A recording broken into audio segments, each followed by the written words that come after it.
एक साड़ी माध्यम से समझाएंगे, उसके बाद चीजें समझ में आना शुरू हो जाएंगे। हमने देखा था धातु, तो धातु के जो अयस्क होते हैं, धातु, पहली बात ये धातु कितने प्रकार के होते हैं? 3 प्रकार के होते हैं ना। हम उन 3 प्रकार की वजह से ही समझ पाएंगे अलग अलग। जैसे एक होता है उच्च क्रियाशील धातु, और एक क्या होता है, हाँ एक होता है मध्यम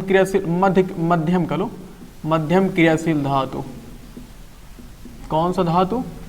मध्यम क्रियाशील धातु। देखो चाहे मध्यम क्रियाशील का हो चाहे अक्रियाशील का हो, बात तो सेम है ना। हाँ वो थोड़ा सा उसमें डरना नहीं हो उससे। और एक बाकी लास्ट वाला क्या है, हाँ निम्न क्रियाशील या कम क्रियाशील, ऐसा हो सकता है। ओके, तो टोटल कितने प्रकार की धातु मिलती हैं? 3 प्रकार की। और इनके अयस्क भी 3 प्रकार के मिलते हैं ना। अयस्क समझ रहे हो ना, जिसमें से धातु को बाहर निकाला जाता है। तो इनमें अयस्क 3 प्रकार से मिलते हैं। देखो अगर हम देखें तो जो उच्च क्रियाशील धातु, अच्छा इसके एग्जाम्पल क्या है? सोडियम, पोटेशियम, कैल्शियम, एल्यूमिनियम, हाँ मैग्नीशियम हालांकि थोड़ा सा उच्च में मध्य में आ जाता है। बस इतना मेन मान लो कि सोडियम, पोटेशियम, कैल्शियम और एल्यूमिनियम। तो इनके जो अयस्क होते हैं वो सामान्यतः किसमें होते हैं? सामान्यतः क्लोराइड अयस्क होते हैं। कैसे अयस्क होते हैं? क्लोराइड अयस्क होते हैं। क्लोराइड अयस्क कह लो, या फिर और एक क्या हो सकते हैं, कुछ कभी कभी होते हैं ऑक्साइड अयस्क। कौन से अयस्क होते हैं? ऑक्साइड अयस्क होते हैं। किस प्रकार के अयस्क होते हैं याद रखना, इनमें जो उच्च क्रियाशील धातुएं होती हैं वो किस प्रकार के अयस्क में पाई जाती है? वो हमेशा क्लोराइड अयस्क में पाई जाती हैं या फिर ऑक्साइड अयस्क में। जैसे सोडियम का क्या होगा? सोडियम का NaCl हो जाएगा, अयस्क है कि नहीं है। पोटेशियम का KCl है, और कैल्शियम का CaCl2 है, CaCl2, ओके। और एल्यूमिनियम का है AlCl3 भी हो सकता है, या फिर Al2O3 का होल थ्राइस, याद है? अच्छा होल Al2O3 नाम याद है ना, बॉक्साइड करें, हाँ इसी को बॉक्साइड बोलते हैं ना। तो ये है। अब जब भी आपको इसका क्या मिले, जैसे क्लोराइड अयस्क मिले या फिर कैसा अयस्क मिले? ऑक्साइड अयस्क मिले, तो इनका हम क्या करते हैं? सबसे पहले इनका हम सिंपल, ये सबसे आसान तरीका है, इनका हम तुरंत करा लेते हैं विद्युत अपघटन। क्या कराते हैं? विद्युत अपघटन।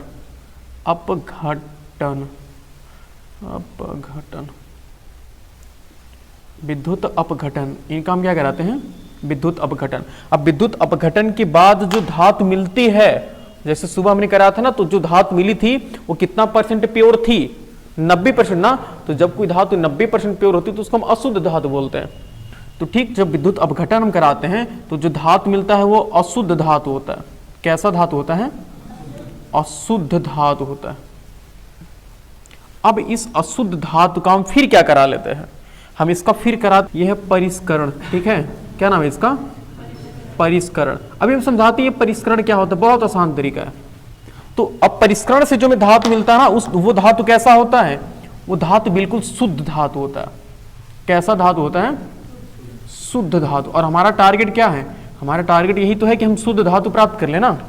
जब हम विद्युत अपघटन से धातु प्राप्त करते हैं तो वो धातु कितना % प्योर होता है? वो 90% प्योर होता है। लेकिन जब हम अशुद्ध धातु, जब हम परिष्करण के द्वारा शुद्ध धातु प्राप्त कर लेते हैं तो जो शुद्ध धातु होता है वो कितना % प्योर होता है? 99% प्लस क्या होता है? 99% प्योर होता है। हम 99.99% कर सकते हैं, लेकिन उसको 100 नहीं कहने वाले, 99.99%। क्योंकि अब ये हम 100 क्यों नहीं कर रहे? क्योंकि भाई हम अपनी आंखों से थोड़ी देख रहे हैं कि हाँ उसमें कोई अशुद्धि नहीं मिली है। हम उस पर एक्सपेरिमेंट करते हैं, बाकी हम उसमें हम परिष्करण कर रहे हैं, तो परिष्करण में हम थोड़ी देख रहे हैं कि कोई भी अशुद्धियां उसमें जाकर के चिपक गई, ऐसा तो हम नहीं देख पा रहे ना। इस वजह से उसको हम एकदम 100% प्योर नहीं बोलते। ठीक है, तो शुद्ध धातु का देखो ये है धातु निष्कर्षण का प्रोसेस है। अभी हम बताएंगे कैसा कैसा प्रोसेस है। बस ये स्टेप याद रखो कि जब उच्च क्रियाशील धातु है तो वो किस रूप में पाई जाती है? उसका जो अयस्क होता है वो क्लोराइड में होता है या फिर कैसा होता है? ऑक्साइड में। या तो क्लोराइड अयस्क होगा या फिर कैसा अयस्क होगा? ऑक्साइड अयस्क। बोलते रहो, तुम लोग शांत बैठे रहोगे, मजा नहीं आता पढ़ाने में। तो कैसा अयस्क होता है? क्लोराइड अयस्क या फिर ऑक्साइड अयस्क। अब ये ऑक्साइड X हो या फिर क्लोराइड X हो, इनका हम क्या कराते हैं, विद्युत अपघटन कहलाता है। विद्युत अपघटन से जो धातु प्राप्त होता है वो कितना परसेंट प्योर होता है, 90%। अब 90% प्योर को हम 99% प्योर करने के लिए क्या कराते हैं, उसका परिष्करण। अब हम बताते हैं परिष्करण क्या होता है। परिष्करण से जो धातु प्राप्त होती है वो एकदम प्योर कैसी धातु होती है, बिल्कुल शुद्ध धातु होती है। अब हमारे पास आते हैं मध्यम क्रियाशील धातु। मध्यम क्रियाशील धातु में कौन कौन धातु आती हैं, इसमें ज्यादातर मैग्नीशियम आती है, मैग्नीज आती है, Fe आता है, जिंक आता है, ETC ऐसे जो भी आते हैं, तो ये सब किस धातु में आते हैं, मध्यम क्रियाशील धातु में आते हैं ना। तो अब ये याद रखना कि जो मध्यम क्रियाशील धातु होती हैं वो दो रूपों में पाई जाती हैं। कितने रूपों में पाई जाती हैं, दो रूपों में। एक को हम बोलते हैं सल्फाइड एक्स, एक को हम बोलते हैं कार्बोनेट अयस्क। कौन सा अयस्क, सल्फाइड और कार्बोनेट। तो हम इधर लिखते हैं कार्बोनेट अयस्क और इधर लिखते हैं हम सल्फाइड अयस्क। इधर हम लिखते हैं सल्फाइड अयस्क, सल्फाइड। जैसे देखो, जैसे जैसे हम पढ़ाते रहते हैं ना, वैसे से अपने दिमाग में चीजें फाइलें तुम खुद सोचते रहो कि हाँ इसके बाद ये आ रहा है, इसके बाद ये आ रहा है, अपने दिमाग में सोचते रहना चाहिए। सल्फाइड अयस्क, ओके। तो हम कह सकते हैं ना कि जो मध्यम क्रियाशील धातु होती हैं उनके उनमें कितने मध्यम जो क्रियाशील धातु होती हैं वो किस किस प्रकार के अयस्कों में पाई जाती हैं, दो प्रकार के, सल्फाइड में भी और कार्बोनेट में भी। अब हम एक काम करते हैं, इसमें जो सल्फाइड अयस्क होते हैं इनका हम अलग प्रोसेस करते हैं, उसको हम भर्जन बोलते हैं। क्या बोलते हैं, भर्जन। भर्जन, उसको हम कौन सा प्रोसेस बोलते हैं, भर्जन। अब ये भर्जन समझ लो कि इसमें ऑक्सीजन उपस्थित होता है। भर्जन में क्या होता है, इसमें हाँ O2 प्रेजेंट होता है, प्रेजेंट उपस्थित लिख लेते हैं। ऑक्सीजन क्या होता है, उपस्थित होता है, याद रखना। भर्जन मतलब ऑक्सीजन उपस्थित, ओके। अब जो कार्बोनेट अयस्क होता है, तो कार्बोनेट अयस्क का हम करते हैं निस्तापन। क्या कराते हैं, निस्तापन। अब ये जो निस्तापन होता है इसमें ऑक्सीजन अनुपस्थित होता है। ऑक्सीजन क्या होता है, अनुपस्थित। जो ऑक्सीजन होता है वो अनुपस्थित मतलब क्या, एब्सेंट होता है, उपस्थित नहीं होता है, ओके। हम क्या कराते हैं, हम निस्तापन या फिर भर्जन, निस्तापन और भर्जन की प्रक्रिया से हम उन दोनों के किस प्रकार के अयस्क प्राप्त करते हैं, उन दोनों के ऑक्साइड अयस्क प्राप्त करते हैं। कौन से अयस्क, ऑक्साइड अयस्क, ऑक्साइड अयस्क, ऑक्साइड अयस्क प्राप्त करते हैं।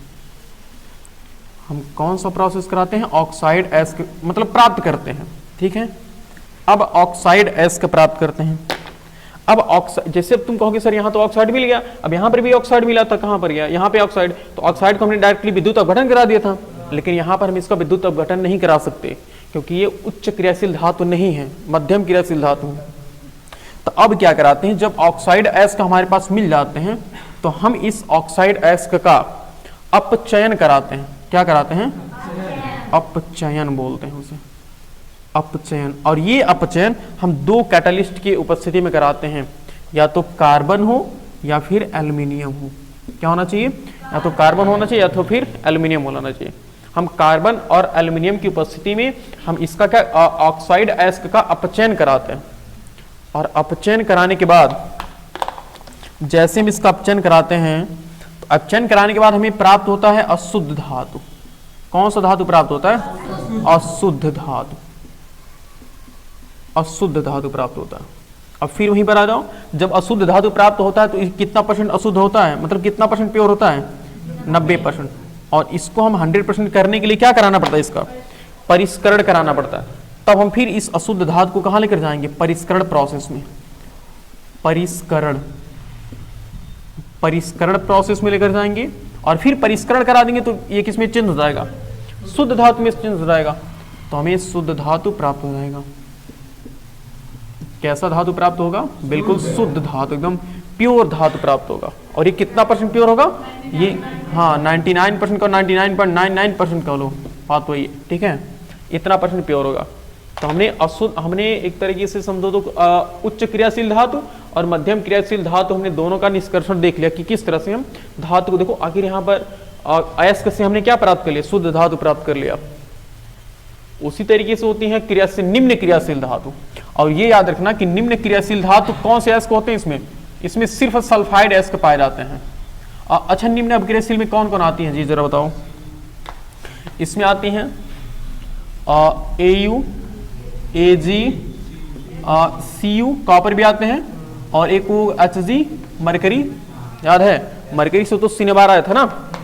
तो अब ये हमेशा जानते हो, हमेशा ये सल्फाइड एस्क में पाए जाते हैं। किसमें, कौन सा एस्क होता है, सल्फाइड एस्क, ये सल्फाइड एस्क में पाए जाते हैं, याद रखना।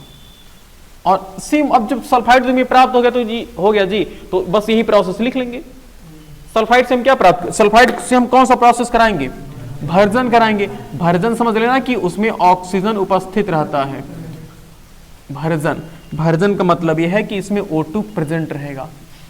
O2 प्रेजेंट मतलब समझ रहे हो ना, उपस्थित रहेगा। अब भर्जन के बाद हम क्या कराते हैं, भर्जन से हमें क्या प्राप्त होता है, भर्जन कराने के बाद हमें ऑक्साइड एस्क प्राप्त, मतलब जो सल्फाइड एस्क है जब हम उसका भर्जन कराते हैं तो भर्जन के बाद वो ऑक्साइड एस्क में चेंज हो जाता है। किस एस्क में चेंज होता है, ऑक्साइड एस्क। अब अगेन हम इस ऑक्साइड एस्क का क्या करा लेते हैं, अपचयन।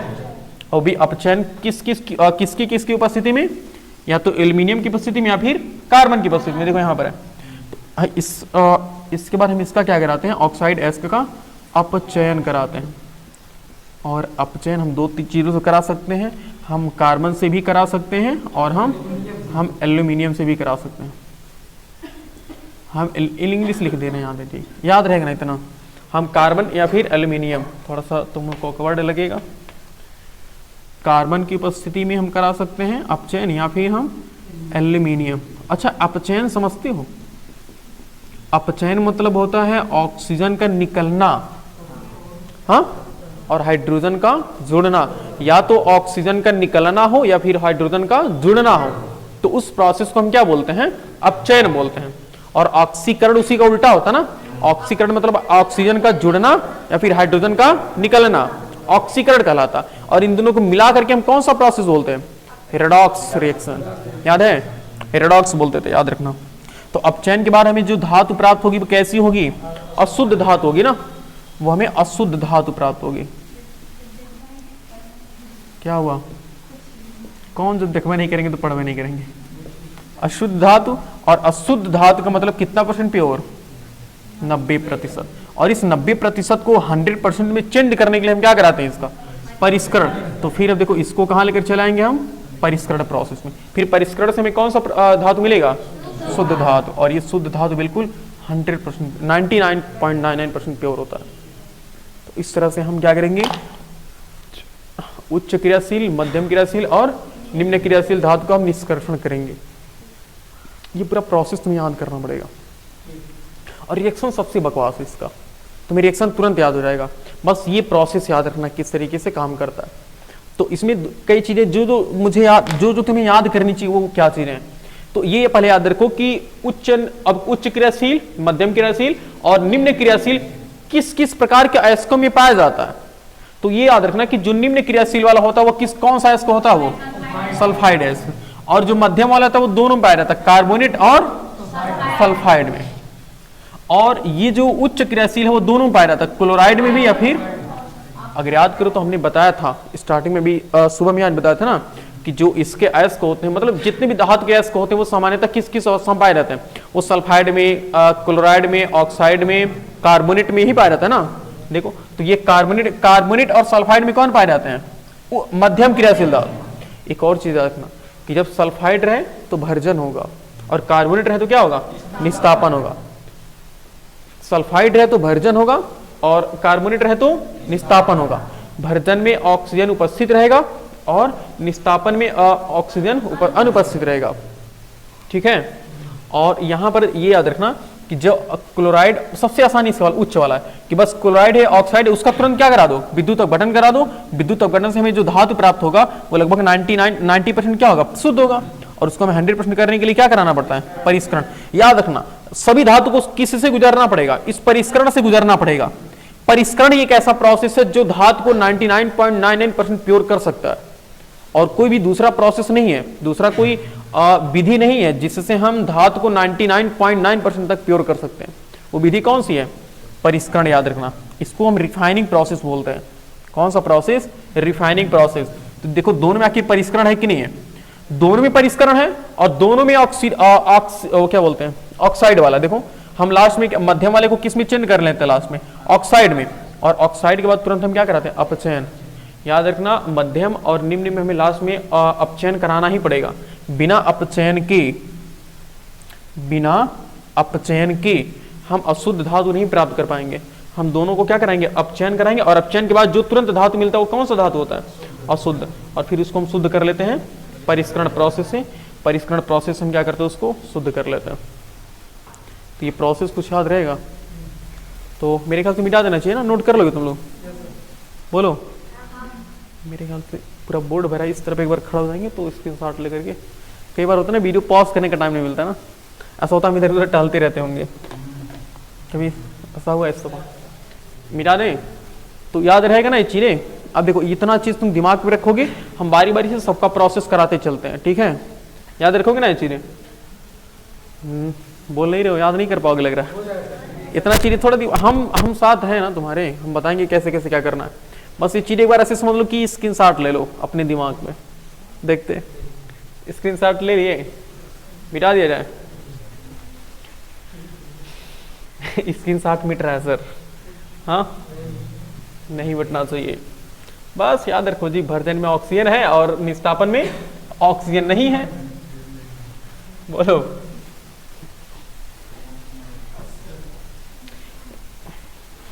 अच्छा एक बार देखते तुमको याद हुआ कि नहीं हुआ। यहाँ धातु था, स्क्रीनशॉट मैच कराओ। यहाँ धातु था, धातु कितने उच्च अपक्रियाशील, निम्न मध्यम अपक्रियाशील और निम्न अपक्रियाशील। पहले उच्च वाला याद करते हैं। तो उच्च वाला में जो अयस्क होता है वो किस किस रूप में पाया जाता है, क्लोराइड और ऑक्साइड। सिर्फ क्लोराइड और ऑक्साइड होता है, उसका हम तुरंत क्या करा लेते हैं, विद्युत अपघटन कराते हैं। और विद्युत अपघटन से हमें क्या मिलता है, अशुद्ध धातु, और उस अशुद्ध धातु को हम क्या कराते हैं, परिष्करण। परिष्करण से हमें शुद्ध धातु मिल जाता ना। चलो बाकी जो मध्यम वाला है इसमें दो शाखाएं बनती हैं, एक होता है इधर क्या हम लिखे थे सल्फाइड, और इधर लिखे थे कार्बोनेट। सल्फाइड का हम क्या कराते हैं, भर्जन। भर्जन में ऑक्सीजन उपस्थित रहता है, और सल्फाइड का हम क्या वो कार्बोनेट का हम क्या कराते हैं, निस्तापन। निस्तापन में ऑक्सीजन अनुपस्थित रहता है। दोनों को हम क्या कराते हैं, तो भर्जन और निस्तापन प्रक्रिया से हम ऑक्साइड एस्क मिल जाता है, और फिर उस ऑक्साइड एस्क का हम क्या कराते हैं, अपचयन। किसकी उपस्थिति में, कार्बन एल्यूमिनियम। और अपचयन होने के बाद हम तुरंत क्या कराते हैं, उसका परिष्करण। समझ पा रहे हो। और परिष्करण प्रोसेस से क्या मिलता है हमें, शुद्ध धातु में। अच्छा अपचयन के बाद जो मिलता है वो क्या होता है, अशुद्ध होता है ना। उसके बाद उसका हम क्या कराते हैं, परिष्करण। परिष्करण से शुद्ध मिल जाता है। बाकी इसका तो याद होगा ही। निम्न क्रियाशील धातु वो किस रूप में पाया जाता है, सल्फाइड एस्क। और सल्फाइड एस्क का हम क्या कराते हैं, भर्जन। भर्जन से हमें क्या मिलता है, भर्जन। और भर्जन में ऑक्सीजन क्या होता है, उपस्थित होता है। और भर्जन के बाद हम उसका क्या कराते हैं, अपचयन। अपचयन के बाद कौन सी धातु मिलती है, अशुद्ध। अशुद्ध धातु का हम क्या कराते हैं, परिष्करण। परिष्करण से क्या मिलता है, शुद्ध मिलता है जी। परिष्करण के बाद शुद्ध मिलेगा ना। हाँ रितिका का स्क्रीनशॉट नहीं मैच कर रहा है। तो मेरे ख्याल से सुनो, एक जो हमने सुबह में पढ़ा था उसको हम रिवीजन कर लेते हैं जल्दी में। अब देखो जितना हमने बताया ना इतना पूरा पढ़ना है, उसी को पढ़ के घर चलना है, ठीक है। तो अब देखो पहले हम कौन सी पढ़े थे, निम्न क्रियाशील धातु ना। निम्न क्रियाशील धातु, निम्न क्रियाशील धातु। तो निम्न क्रियाशील धातु में कौन कौन मिल रही थी बताओ जरा, सोडियम, पोटेशियम, कैल्शियम, एल्यूमिनियम, ठीक है। इनमें से हम एक का एग्जांपल लेकर चले, सोडियम का। तो सबसे पहले हम अरे नहीं नहीं नहीं भाई, उच्च वाला है।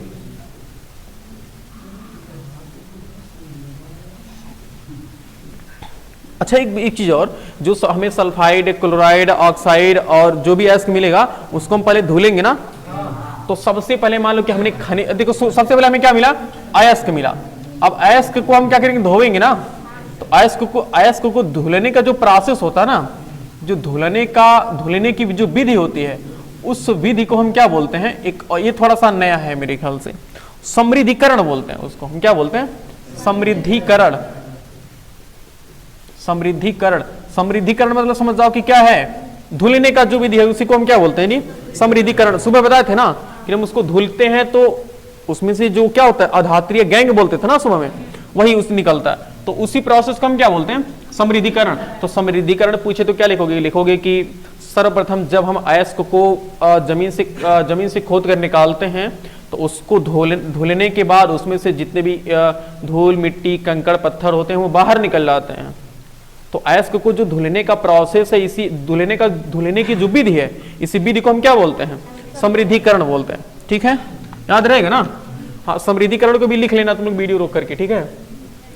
उसके बाद तो हमने बोला था किस मतलब ये किस प्रकार के अयस्क में पाए रहते हैं जी, बोलो, ऑक्साइड या फिर क्लोराइड में ना, ऑक्साइड में या फिर क्लोराइड अयस्क में पाए जाते हैं। तो हम सिर्फ एक का किसका, दो का लेकर चलते हैं, एक ऑक्साइड वाला और एक क्लोराइड वाला, ठीक है ना।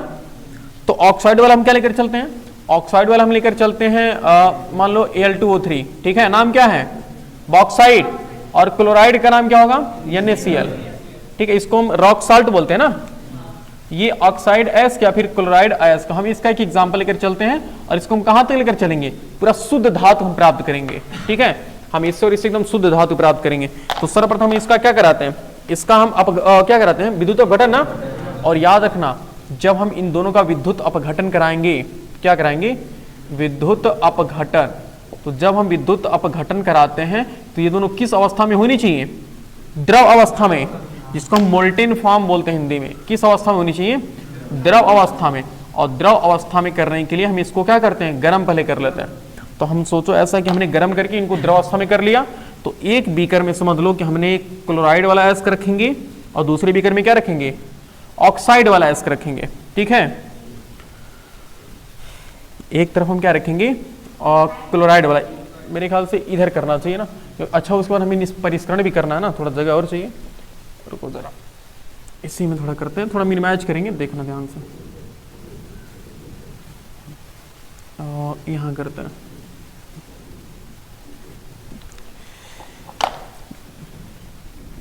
ये हम कौन सा प्रोसेस कर रहे हैं जी, विद्युत अपघटन कर रहे हैं ना। हाँ, याद रखना, इसमें हमने मान लो क्या डाल दिया, हमने NaCl वाला डाल दिया, ठीक है, NaCl वाला अयस्क डाल दिया। और इसमें हम कौन सा अयस्क डालेंगे, बोलो, बॉक्साइड वाला ना, Al2O3, ऑक्साइड वाला Al2O3। ओके, अब दोनों में हम क्या लटकाएंगे, बोलो, याद है, दोनों में हम इलेक्ट्रोड लटकाएंगे ना। एक को हम क्या बोलते हैं, एनोड, और एक को हम क्या बोलते हैं, कैथोड। हमने लगाया बैटरी, ठीक है, ये लगा दी हमने बैटरी। एक का नाम है, देखो ये प्लस वाला होगा नहीं माइनस वाला होगा, तो जो प्लस वाला होता है उसका क्या नाम होता है, एनोड, और जो माइनस वाला होता है उसका क्या नाम होता है, उसका देखो टेढ़ा। आपको सोचना मत किससे टेढ़ा आपने क्यों कर दिया, भाई जगह नहीं था। आपको ये दिमाग लगाएगा, टेढ़ा क्यों कर दिया, हमको भी टेढ़ा करना है, ऐसा नहीं है, ठीक है। देखो हमने क्या अच्छा बना, हाँ, धातु इधर से निकल, मतलब धार इधर से निकलेगी ना और इधर जाएगी, तो ये होगा प्लस वाला और ये होगा माइनस वाला। तो हमने सुबह में कुछ समझाया भी था ना, तो जल्दी जल्दी समझा देंगे, कोई दिक्कत तो होगी नहीं। सुबह में कौन नहीं आए थे इनमें से, सब नहीं आए थे, कौन नहीं आए थे, आप नहीं आए थे भाई, वीडियो देखिएगा जो नहीं आए थे। सुनो, जब देखो NaCl है ना, तो किस अपने आयन में टूटेगा ना जी, तो Na प्लस और Cl माइनस में टूटेगा। बोलो, हमने बोला था ना, इसको हम क्या बोलते हैं जी, इसको बोलते रहो कैथोड बोलते हैं ना, कैथोड। इसे भोजपुरी में बताया था ना कैसे याद करना है, हाँ, और इसे एनोड बोलते हैं, कैथोड और एनोड। तो कैथोड पर कौन जाएंगे, माइनस वाले प्लस वाले, कैथोड पर प्लस वाले जाएंगे ना जी, क्योंकि माइनस है तो प्लस वाले को खींचेगा ना। तो ये प्लस वाला जाएगा और इधर क्या होगा, माइनस वाला। ऐसा ये जानते हो रियल लाइफ में भी होता है, तुम्हें समझाएं कैसे। जो मम्मी होती हैं वो अपने बेटे को पसंद करती हैं, जो पापा होते हैं अपनी बिटिया को पसंद करते हैं, सही बात है ना। तो वही है, सब एक तरह से कह लो तो अपोजिट सेक्स को लव करते हैं।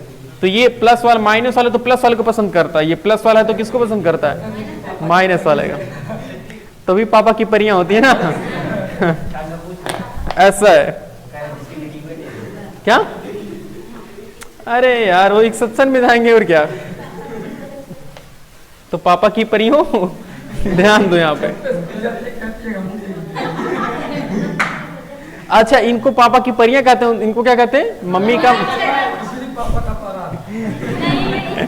मम्मी के मगरमच्छ कहा रहते हो। तो हाँ हाँ, सुनो सुनो सुनो, बस बस। तो समझ गए ना प्रोसेस क्या होता है? बस बस यार, टाइम नहीं है, हम लोग लेट हो जाएंगे, आधे घंटे से ऊपर बीत गया। तो हम टॉपिक कंप्लीट करके छोड़ेंगे, ठीक है? चलो, बात ही नहीं, बस बस यहाँ देखो, यहाँ देखो, यहाँ देखो। तो समझ गया ना कि माइनस वाला प्लस वाला क्यों खींचता है और प्लस वाला माइनस वाला क्यों खींचता है। तो अब देखो, अब यहां से ये होता है, अगर हम बात करें तो अब ये तो हमें पता नहीं कि ये प्लस और सी माइनस अपने आने में टूट जाते हैं। बोलो, अपने आने में क्या होते हैं? टूट जाते हैं। तो इसमें क्या होता है वो हम कहां लिखें? बड़ी समस्या। इसको हम यहां लिख लेते हैं, थोड़ा समझ जाओगे। नहीं, ये तो इसको हम ऐसे करके यहां लिख लेते हैं, ठीक है ना? तो कैथोड पर कौन सा रिएक्शन हो रहा है और एनोड पर कौन सा रिएक्शन हो रहा है, तुम्हें याद रखना पड़ेगा, ठीक है? कैथोड ऐसे लिखना पड़ेगा तुम्हें। जो हम बोल रहे हैं ना, इसको तुम लिखना। अब मान लो कि एग्जाम में आ गया कि आप विद्युत अपघटन की विधि को समझाइए, तो आपको एक उदाहरण देंगे NaCl का, खूब अच्छे से, जैसे हम बता रहे हैं ना वैसे उसे लिखना कि सर्वप्रथम हम क्या करेंगे? सर्वप्रथम हम NaCl का एक द्रव रूप लेंगे, उसको एक बीकर में भरेंगे, बीकर में रखेंगे और उस बीकर में हम एक कैथोड और एक एनोड लटकाएंगे। हम जानते हैं कि कैथोड पर ऋणात्मक आवेश होता है और एनोड पर क्या होता है? धनात्मक आवेश होता है। जब हम इस NaCl के द्रवित विलयन में विद्युत धारा प्रवाहित करेंगे तो ये अपने आयनों में टूट जाएगा, Na प्लस में और Cl माइनस में। हम जानते हैं कि हर ऋणात्मक आवेश हर धनात्मक आवेश को अपनी तरफ खींचता है, आकर्षित करता है। तो इसीलिए जो कैथोड है, कैथोड सोडियम आयन को अपनी तरफ खींचता है और जो एनोड है वो क्लोरीन आयन को अपनी तरफ खींचता है। इस प्रकार हम देखेंगे कि कैथोड पर कौन सा रिएक्शन होगा। कैथोड पर देखो, कैथोड कहां पे है? यहां पे ना। तो कैथोड पर कौन जाएगा? Na प्लस आएगा। अच्छा, Na प्लस बेचारा रिसिया हुआ है, क्यों? क्योंकि इससे एक इलेक्ट्रॉन छीन लिया गया है ना। तो ये एनोड कैथोड कहेगा भाई रो मत, हमारे पास एक इलेक्ट्रॉन है, ठीक है? इस पर क्या है? एक भाई कैथोड मतलब इलेक्ट्रॉन ही तो भरे हैं। तो ये कहता है कि हमसे तुम एक इलेक्ट्रॉन ले लो और आराम से पटाई मार कर चुपाई मार के हमारे पास पड़े रहो। तो ये Na इसकी क्या होता है? चिपक जाता है इसी के ऊपर, ठीक है? एक इलेक्ट्रॉन ले लेता है। ये पापा की परी समझ लो, रो रही है एक इलेक्ट्रॉन के लिए, एक इलेक्ट्रॉन लेकर के बस यहीं चिपकी हैं। अभी आएगा, पारी आएगा, शांत रहो, अभी आएगा, ठीक है ना? तो ये सुन। अच्छा चलो, यही मगरमच्छ हैं, ठीक है? यही पप्पा, अभी देखो पप्पा की मगरमच्छी हैं। तो ये गए एक टॉफी में, इनको इलेक्ट्रॉन मिला, ये इलेक्ट्रॉन लेकर के आराम से बैठे हैं, यहीं पर किनार हो गए। अब कैथोड पर देखो अभी क्या होगा। गलती हमारी नहीं देना बालिकाओं, तुम लोग कहे हो कि ये पापा के मगरमच्छ पहले आएंगे। ठीक है, ठीक है। अब एनोड पर देखो क्या होगा। थोड़ा बस हम बोलेंगे तो तुम बोलोगे तो मजा क्या आएगा यार, हम पढ़ा रहे हैं ना, और हमारी बात तो सुनोगे समझ में आएगा, ठीक? बस एंजॉय करते रहो। तो देखो एनोड पर क्या होगा। एनोड पर देखो पापा की क्या है, हाँ पापा की, सुनो हर बार मगरमच्छ रहेंगे। ये पापा की परी है, ये देखो इनसे एक इलेक्ट्रॉन, देखो इनको एक इलेक्ट्रॉन ज्यादा हो गया इनके पास, ठीक है? इनके पास एक इलेक्ट्रॉन ज्यादा हो गया। ये देखो पापा की परी ने कहा कि एक क्लोरीन, सुनो। अब पापा की परी ने कहा कि सर हमसे एक इलेक्ट्रॉन ले लो। अब बताओ प्लस वाला ये तो ऑलरेडी इलेक्ट्रॉन का भूखा होता ना, ये तुरंत एक इलेक्ट्रॉन, इन्होंने क्या किया? एक इलेक्ट्रॉन किसको माइनस करा दिया? अपना एक इलेक्ट्रॉन कैथोड एनोड पर दे करके तुरंत ये क्या बन गए? पापा की परी यहां से उड़ने लगी। समझ रहे हो? गलती हमारी नहीं है भाई, तुम्हारी है। तो पापा की परी देखो क्या हो रही है, ऐसे ये उड़ रही हैं, समझ गए? तुम अपने ही कहे, हम थोड़ी कहे। तो ये एक इलेक्ट्रॉन दे करके क्लोरीन एक इलेक्ट्रॉन एनोड को दे करके अपने तुरंत क्या होता है? उड़ जाता है, जैसे कि पापा की परियां। तो समझ गया ना, ये प्रोसेस होता है। तो इस तरह से बाकी ये क्रिया बराबर चलती रहती है। तो एक समय ऐसा आता है कि पूरा का पूरा NaCl क्या हो जाता है? खत्म हो जाता है ना। पूरा का पूरा क्लोरीन गैस यहाँ से बाहर निकल जाती है और बाकी सोडियम पर, कैथोड पर क्या चिपक जाता है? सोडियम। तो इस वजह से कैथोड क्या होता है? कैथोड का मोटा रूप हो जाता है। क्यों? क्योंकि इस पर सभी सोडियम क्या होती है? सोडियम धातु चिपक गई है ना। तो हम इसको आराम से निकाल करके जो भी करना होता है, हमें ये धातु मिल जाता है। और ये जो धातु होता है एक तरह से कहो तो अशुद्ध होता है ना, अशुद्ध होता है। अच्छा, इसके ऐसा प्रोसेस होगा, मान लो इसमें कुछ और चीज मिला होगा। मान लो कि हमने जब धोया था, उसको समृद्धिकरण किया था, तो समृद्धिकरण करने के बाद मान लो कि NaCl अच्छे से धुला नहीं था, तो जब यहाँ से Na अलग हो गया, Cl अलग हो गया, तो बाकी जो मिट्टी बची कि नहीं बची, तो वो नीचे गिर जाती है ना, ऐसे वो भी नीचे इकट्ठा हो रहेगी। कोई इसको हम आधात्री बोलते थे ना, याद है, इसको हम सुबह में आधात्री बोलते थे ना, यही है, इसको हम गैंग बोलते थे। ओके, तो इस तरह से हमारा कौन सा प्रोसेस खत्म हो गया, विद्युत अपघटन वाला। ठीक है, ये विद्युत ये तो कौन सा क्लोराइड वाला है ना। इसी तरह अच्छा हमने बोला भी था, होमवर्क दिया था ना कि ऑक्साइड का बोले थे, क्लोराइड का करके आना। चलो कोई बात नहीं, देखो अब यहाँ पर सेम वही काम करेंगे जी, जल्दी जल्दी कर लेते हैं। क्या हुआ, करके आएंगे। तो देखो हम इसका तोड़ना सिखा रहे थे कि टूटेगा कैसे जी। ये देखो यहाँ से ना एल्यूमिनियम होता है, एल्यूमिनियम के पास 3+ आयन हो जाता है ना, और ऑक्सीजन के पास क्या होता है 2-। अब 3+ कब होता है, इससे 3 इलेक्ट्रॉन निकल गए ना, तो ये तुरंत क्या करता है, ये जाता है एनोड पर, कैथोड पर, और कैथोड से 3 इलेक्ट्रॉन ले लेता है, तुरंत ये बना लेता है एल्यूमिनियम धातु। और एल्यूमिनियम धातु क्या होता है, आराम से कैथोड पर चिपक जाता है। समझ पा रहे हो। और ऑक्सीजन O2 जो माइनस होता है, इसको कितने इलेक्ट्रॉनों की अधिकता है, इसके पास 2 इलेक्ट्रॉनों की, तभी तो 2- ज्यादा हो गया ना। तो अब ये क्या करता है, ये 2 इलेक्ट्रॉन एनोड को दे देता है और तुरंत क्या बना लेता है, तुरंत O2 गैस बना लेता है। अब O2 कैसे आगे, 2 ऑक्सीजन रहेंगे ना, उसी तरह से क्लोरीन कब Cl2 बनेगा, जब 2 क्लोरीन रहेंगे। समझ पा रहे हो। तो 2 क्लोरीन कितने इलेक्ट्रॉन देंगे भाई, एक एक करके 2 इलेक्ट्रॉन देंगे ना, 2 पापा की परी हैं तो 2-2 इलेक्ट्रॉन देंगी ना, तभी एक साथ उड़ जाएंगे, एक का स्कूटी बैठ के 2 लोग उड़ जाएंगे। तो वैसे यहाँ भी है, समझ गया ना। ये प्रोसेस होगा किसमें, ये प्रोसेस होगा इसमें, ठीक है ना। अभी पूरा चित्र बना लोगे ना ऐसे। तो हमने अपघटन करा लिया। अब अपघटन के बाद हमें क्या कराना होता है, अपघटन के बाद हमें मान लो क्या, हमें मान लो कि सोडियम मिल गया ना, हमें क्या मिल गया, सोडियम है, फिर हाँ सोडियम मिल गया, क्या मिल गया, सोडियम मिल गया, और एल्यूमिनियम भी मिल गया ना। लेकिन ये सोडियम और एल्यूमिनियम कितना % प्योर है, कितना % शुद्ध है, ये शुद्ध है सिर्फ 90% ना, और इसको हमें कितना % शुद्ध करना है, 100%, 99% ना। इसके लिए हम कौन सा प्रोसेस करेंगे, अब परिष्करण करेंगे। परिष्करण के लिए देखो कंडीशन क्या क्या होती है, कई कंडीशंस हैं। इसमें कंडीशंस को तुम्हें याद रखना पड़ेगा। सर्वप्रथम हम बीकर लेंगे, हमारे पास क्या होगा, एक बीकर होगा। अब हम मान रहे हैं कि जो हमारे पास देखो ये सोडियम है ना, तो हमने सोडियम का एक ऐसा छड़ बना लिया। मान लो कि हमने ऐसा हमने क्या किया, सोडियम का एक छड़ बना लिया, ऐसे यही बना लेते हैं। सोडियम का मान लो हमने एक ऐसे छड़ बना लिया। भाई जब सोडियम मिल गया तो उसको हम रॉड के फॉर्म में चिन्ह कर दिए, और हमने एल्यूमिनियम के भी क्या कर दिया, ऐसे रॉड के फॉर्म में चिन्ह कर दिया। अब याद रखना, अब हम क्या करेंगे, यहां से 2 इलेक्ट्रोड लटकाएंगे, और ये इलेक्ट्रोड नॉर्मल इलेक्ट्रोड इस बार नहीं रहेंगे, ये देखना ध्यान से। अब जो ये वाला है ना, ये वही धातु है जो हमने यहां से विद्युत अपघटन से प्राप्त किया है। तो विद्युत अपघटन से हम कौन सा धातु प्राप्त किए, सोडियम ना।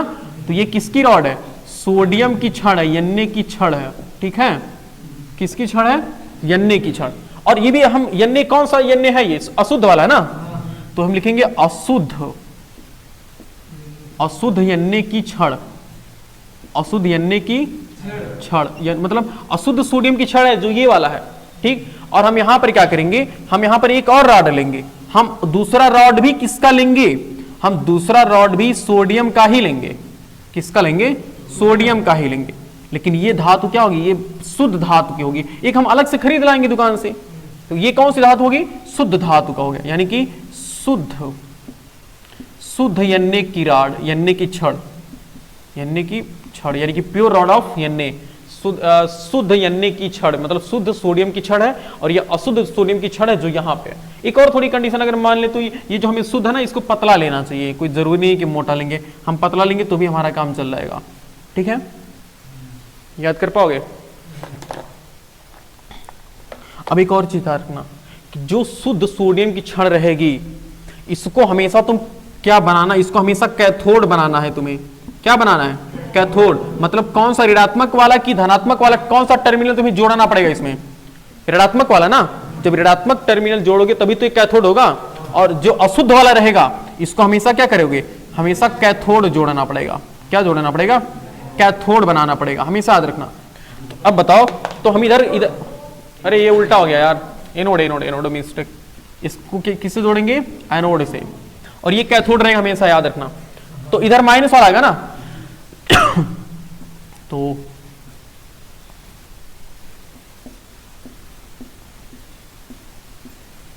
देखो ये है प्लस वाला, तभी तो एनोड बनेगा, और ये माइनस वाला क्या बन गया, कैथोड। ये माइनस और ये प्लस, पूरी हमारी बैटरी रेडी है, ठीक है, ओके। अब एक और चीज, जो हम इसके अंदर विलयन डालेंगे वो लवण रहेगा, और किसका लवण रहेगा, जो धातु रहेगी उसी धातु का लवण होना चाहिए। तो सोडियम है तो सोडियम का लवण क्या होगा, सोडियम सल्फाइड का लो। सोडियम सल्फाइड ज्यादातर लेते हैं क्योंकि वो थोड़ा सा कंफर्टेबल होता है इसके लिए। कौन सा विलयन लेते हैं, देखो Na है ना, सोडियम है तो सोडियम, ऐसा नहीं कि Na है तो CuSO4 ले लेंगे, ZnSO4, ऐसा कुछ नहीं। अगर Na है तो हम क्या लेंगे, NaSO4, Na2SO4 होगा ना। SO4 की विलेयता संयोजकता कितनी होती है, 2 होती है ना, तो 2 माइनस वाला तो 2 प्लस वाला करोगे नहीं करोगे, क्योंकि सोडियम के पास एक ही प्लस होता ना, तो एक सोडियम 1 प्लस, 2 सोडियम 2 प्लस हो जाएंगे, समझ पा रहे हो। ये यही वाला रहेगा, याद रखना, तो गड़बड़ी हो जाएगी। अच्छा, ये हम तुमसे पूछते हैं कि बताओ ये अशुद्ध वाला शुद्ध रॉड, शुद्ध छड़ है किसका, सोडियम का, और ये कौन सा छड़ है, अशुद्ध छड़ है, तो इन दोनों में जबर कौन होगा, मजबूत कौन होगा, ये वाला मजबूत होगा ना, ये वाला मजबूत होगा, और ये वाला क्या होगा, कमजोर होगा, क्योंकि इसमें अभी अशुद्धियां मिली हुई ना। अब हमने इसमें धारा प्रवाहित कर दिया, अब धारा प्रवाहित करेंगे तो इसमें कौन सा विलयन है बताओ, Na2SO4 है ना, क्या है, Na2SO4। अब Na2SO4 देखो क्या होगा, अब जब ये टूटेगा तो कौन कौन से आयन बनाएगा, बोलो, यह बनाएगा Na प्लस बनाएगा ना, और SO4 2 माइनस बनाएगा, SO4 2 माइनस बनाएगा, बोलो सही है, SO4 क्या बनाएगा, 2 माइनस बनाएगा। अब ये देखो, अब Na प्लस किसके पास जाएगा, अच्छा ये Na प्लस और SO4 किसका है, विलयन का है कि छड़ का है, विलयन का ना भाई, विलयन में तो Na2SO4 है, तो विलयन का Na प्लस और SO4 विलयन क्या होगा, मतलब ये विलयन अपने आने में टूट जाएगा, यानी कि जो Na2SO4 है, जब इसमें हम धारा विद्युत प्रवाहित करेंगे तो ये अपने आने में टूट जाएगा ना, यानी कि Na प्लस में, यानी कि अब जब बताओ Na2 है तो 2Na होगा ना, तो 2Na प्लस हो जाएगा, और प्लस SO4 2 माइनस हो जाएगा, अपने आने में क्या हो जाएगा, टूट जाएगा। तो ये अपने आने में जब टूटेगा तो सोडियम कहां जाएगा बताओ, ये माइनस वाले तो प्लस वाले को अपनी तरफ खींचेगा ना, तो अपनी तरफ प्लस वाले को अपनी तरफ खींच लिया, और बाकी जो माइनस वाला किसकी तरफ जाएगा, इसकी तरफ जाएगा। अब इसमें देखो कैथोड और एनोड पर कौन कौन सी अभिक्रिया होगी, अगर हम बात करें कैथोड पर, सबसे पहले किस पर बात करते हैं, कैथोड पर। देखो कैथोड पर कौन सी अभिक्रिया होती है, अगर हम देखें तो कैथोड ये वाला ना, कैथोड, तो बताओ Na प्लस का मतलब क्या, इससे एक इलेक्ट्रॉन ले लिया गया ना, तो अब Na प्लस क्या करेगा, Na प्लस एक इलेक्ट्रॉन लेगा किससे, कैथोड, भाई कैथोड मतलब ऋणात्मक आवेश, और ऋणात्मक वाला इलेक्ट्रॉन होता है ना, तो इसके पास इलेक्ट्रॉन है ही, तो Na प्लस एक इलेक्ट्रॉन दे, Na प्लस इससे एक इलेक्ट्रॉन ले लेता है, और तुरंत Na इसी पर क्या हो जाता है, सोडियम चिपक जाता है, और ये प्रोसेस बार बार चलता रहेगा भी। अच्छा एक बात सुन, जैसे ही Na प्लस एक इलेक्ट्रॉन इसको क्या किया, Na प्लस यहां चिपका, तुरंत इस विलयन में सोडियम की कमी होगी कि नहीं, कमी हो गई। अब ये भाई सब थोड़ा दयालु का मतलब कमजोर है ना, तो तुरंत यहां से इनको मजबूरन एक सोडियम निकालना पड़ता है, समझ पा रहे हो, क्योंकि विलयन की इक्विलिब्रियमिटी बोलते हैं, इक्विलिब्रियम बोलते हैं, संतुलित, मतलब विलयन पहले क्या था, संतुलित था, तो जब इसमें से एक हम Na प्लस विलयन में से एक सोडियम आयन क्या हुआ, इसमें चिपक गया, तो विलयन में एक सोडियम आयन की कमी हुई कि नहीं, कमी हो गई, और उस कमी को पूरा करने के लिए, इस कमी को पूरा करने के लिए तुरंत इसके पास क्या आते हैं, यहां से एक सोडियम निकलता है, यहां से, अच्छा एक बार चिपकेगा, अच्छा एक बात बताओ, यहां से जब SO4 2 माइनस, देखो 2Na प्लस है ना, तो 2Na प्लस होगा, तो एक तरह से 2Na प्लस, तो कितना इलेक्ट्रॉन लेगा, 2 इलेक्ट्रॉन लेगा ना, 2 इलेक्ट्रॉन, तो एक बार में कितनी सोडियम बनाएगा, 2 सोडियम बनाएगा ना, तो एक बार ऐसे क्या होता है कि जब ये इलेक्ट्रॉन देता है, समझ पा रहे हो, तो जब Na प्लस 2 इलेक्ट्रॉन, दो सोडियम आयन है, तो 2 सोडियम आयन इस एनोड से 2 इलेक्ट्रॉन ले लेता है, और लेकर के Na प्लस सोडियम बना लेता है, और सोडियम धातु क्या होती है, इसी पर आकर के ऐसे चिपक जाते हैं। अब इसमें किसकी कमी हो गई, सोडियम की कमी हो गई, तुरंत अब जैसे सोडियम की कमी हुई, जब सोडियम यहां से निकलेगा तुरंत SO4 किसके पास चिपकना, इसके पास चिपकना चाहेगा ना, तुरंत ही ये एनोड कहता है कि भाई हमारे इसमें से एक इलेक्ट्रॉन, इसको तुरंत सोडियम यहां से निकाल दो, तो तुरंत यहां से एनोड से क्या होता है, देखो अब एनोड पर कौन सी अभिक्रिया होती है, एनोड पर तुरंत ही एनोड से सोडियम क्या करता है, सोडियम इसके अंदर है ना, तो एनोड कहता है कि सोडियम तुम हमें 1 इलेक्ट्रॉन दे दो, और तुरंत जाकर के उसमें तुम विलयन में चले जाओ, तुरंत ही Na+ बना लेता है। तो यहां पर देखो 2 सोडियम निकला है ना, तो कितना सोडियम यहां से निकलेगा, 2 सोडियम। तो 2 सोडियम तुरंत क्या करेगा, इस विलयन की इक्विलिब्रियमिटी को क्या करता है, बैलेंस करने के लिए। इक्विलिब्रियम का मतलब होता है कि जितने धनायन उतने ऋणायन है।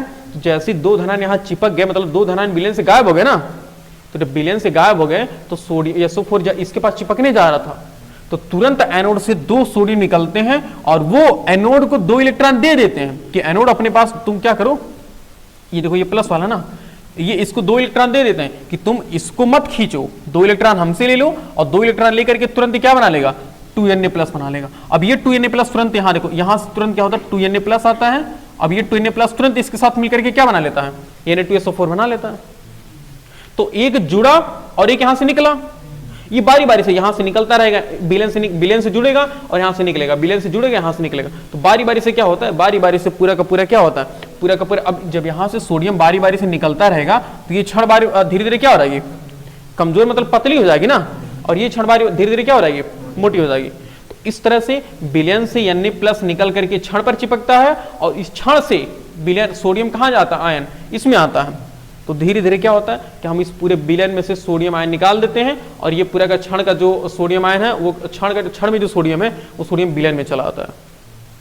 तो एक तरीके से सोचो तो हमें तो सोडियम चाहिए था ना, चाहे यहां से मिले, चाहे यहां से मिले, चाहे यहां से मिले, हमें सोडियम ही चाहिए था, हमें सोडियम मिल गया। अब इसी पूरा गल करके इसमें मिल गया, समझ गया ना प्रोसेस क्या है।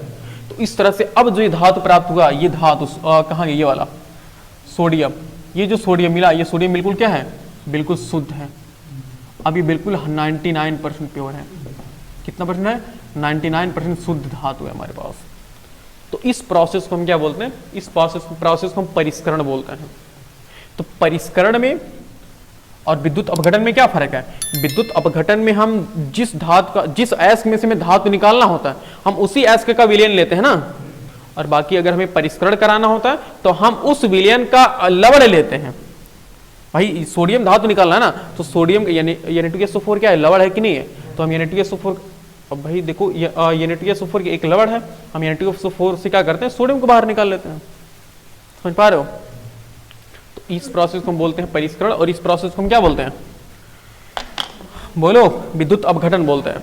तो इस प्रोसेस से हम क्या करते हैं, हम अशुद्ध धातु से शुद्ध धातु प्राप्त करते हैं। समझ पा रहे हो। अब जितना हमने प्रोसेस बनाया, इस प्रोसेस को तुम कई बार सुनना, अगर वीडियो देखना तो कई बार देख लेना कि प्रोसेस क्या हो रहा है, कि सोडियम विलयन से सोडियम निकल रहा है, और क्षण से सोडियम फिर निकल रहा है कि विलयन में आ रहा है। ये प्रोसेस देखो, ये यहाँ आएगा, ये यहाँ जाएगा, यहाँ आएगा, यहाँ, बारी बारी से प्रोसेस चलता रहेगा। तो धीरे धीरे ये क्षण पतला हो रहेगा, ये क्षण क्या हो रहेगा, मोटा हो रहेगा, पतला मोटा होते होते ये क्या होगा, हमें यहाँ पर शुद्ध धातु मिल जाएगी। और बाकी जो थोड़ी बहुत अशुद्धियां बची रहेंगी, वो अशुद्धियां यहीं तो वो तो यहाँ गिर जाएंगे ना। भाई पहले तो यहाँ निकली थी, उसके बाद यहाँ निकली, तो कितना अशुद्धियां मिलेगा, तो बिल्कुल 99% क्या होता है, शुद्ध हो जाता है। इस तरह से हम शुद्ध धातु से क्या निकालते हैं, मतलब जो हाँ अशुद्ध धातु से शुद्ध धातु निकालते हैं ना। और वो भी कौन सी धातु है, एकदम बिल्कुल उच्च क्रियाशील धातु है ना। याद रखना, इसमें हम पानी नहीं मिलाएंगे। अगर सोचो पानी मिला दी तो क्या होगा, हम इस लवण में पानी मिला देंगे, खास करके उच्च क्रियाशील धातु में पानी नहीं मिलाते हैं। अगर पानी मिला दोगे तो ये तो भाई सोडियम धातु प्योर सोडियम मिल गया ना, और तुरंत अगर पानी मिलाओगे तो तुरंत पानी से क्रिया कर लेगा, बना लेगा सोडियम हाइड्रोक्साइड और तो भग क्या होगा, सोडियम हाइड्रोक्साइड और हाइड्रोजन गैस, पूरा क्या पता कि पूरा तामझाम सब भाग करे चला गया, सीधे बम फटे। तो पापा की परी और मम्मी के मगरमच्छ छूट जाएंगे, यहाँ से सब खत्म, टाटा बाय बाय हो जाएंगे। समझ रहे हो ना। तो ये उच्च क्रियाशील धातु समझ गए ना। अब हम कौन सा समझेंगे, मध्यम क्रियाशील धातु।